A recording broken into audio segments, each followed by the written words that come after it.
नमस्कार साथियों और आप सभी का लिटरेचर लवर्स में स्वागत है और मैं हूं राजवीर। तो साथियों, मैंने कई सारे वीडियोज़ में आपको टीजीटी, यूपी टीजीटी और यूपी पीजीटी असिस्टेंट प्रोफेसरशिप भर्ती जो यूपी में होती है उससे रिगार्डिंग मैंने आपको टाइम टू टाइम अपडेट रखा है।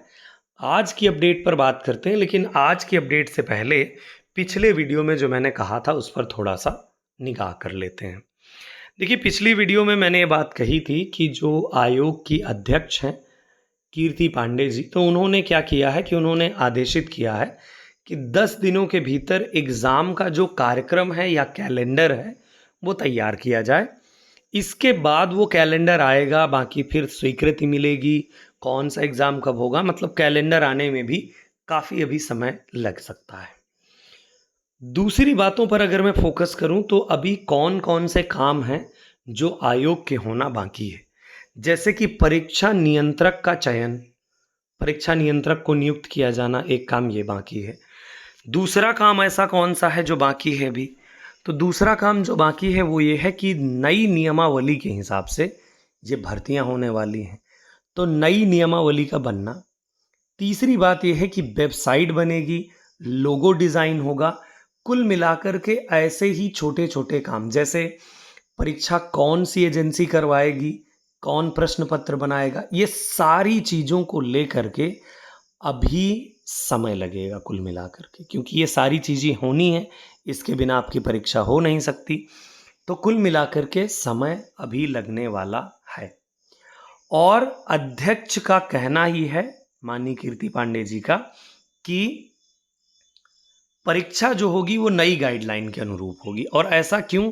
क्योंकि देखिए, परीक्षा की को नई गाइडलाइन के अनुरूप कराने का मतलब है कि कोई गड़बड़ी ना आए, मतलब कहीं ऐसा ना हो कि विवादों में फंसे, क्योंकि वैकेंसी कई बार जो है विवादों में फंसी रही हैं और बहुत सारे लोगों को तमाम सारी चीज़ें उसकी वजह से झेलनी पड़ी है।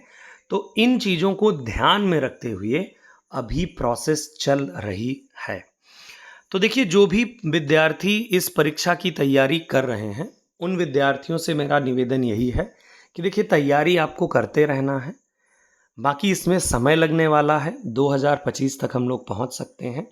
इसके अलावा क्योंकि देखिए, जो जो बातें मैंने आपको गिना दी, जैसे कि मैंने आपको बताया कि नई गाइडलाइन का बनना, परीक्षा नियंत्रक का नियुक्त होना, इसके अलावा इंटरनल क्या चीज़ें हैं, वेबसाइट, लोगो, ये सारी चीज़ें धीरे धीरे प्रोसेस में चलेगा और धीरे धीरे सब आएगा, तो इसमें लगेगा समय। तो मतलब आपको तैयारी अपनी करते रहना है।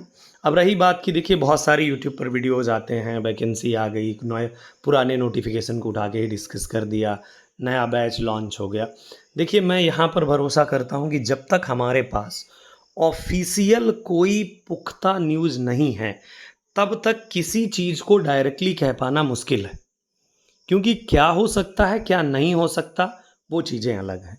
और अभी हो सकता है कि जो परीक्षाएं लंबित हैं उनके फॉर्म फिर से रीओपन कर दिए जाएं, क्योंकि विद्यार्थियों की मांग है। असिस्टेंट प्रोफेसरशिप का फॉर्म रीओपन किया जाए, टीजीटी पीजीटी वाले फॉर्म रीओपन किए जाएं, ताकि नई विद्यार्थी भी उसमें अप्लाई कर सकें। तो अभी ये भी हो सकता है। रही बात आपको क्या पढ़ना चाहिए, क्या रिवाइज करना चाहिए, तो आपका जो पहले का ही सिलेबस है उसी को पढ़ना है, उसी को रिवाइज करना है, उसी पर आपको काम करने की ज़रूरत है। तो बाकी ये सारी चीज़ें मैंने बता दी जो मेरी बेस्ट इन्फॉर्मेशन में है। समय लगने वाला है थोड़ा भी, 2025 तक पहुंच सकते हैं। और बाकी जो भी अपडेट रहेगी, सही अपडेट मैं आप तक यूट्यूब के माध्यम से पहुंचाता रहूँगा। बाकी आप हमारे टेलीग्राम चैनल के साथ भी जुड़े रहें, टेलीग्राम है हमारा, तो वहाँ पर भी आप जुड़े रहें, तो मैं आपको टाइम टू टाइम वहाँ पर भी इन्फॉर्मेशन देता रहूँगा। बहुत बहुत धन्यवाद आप सभी को मेरे साथ जुड़ने के लिए।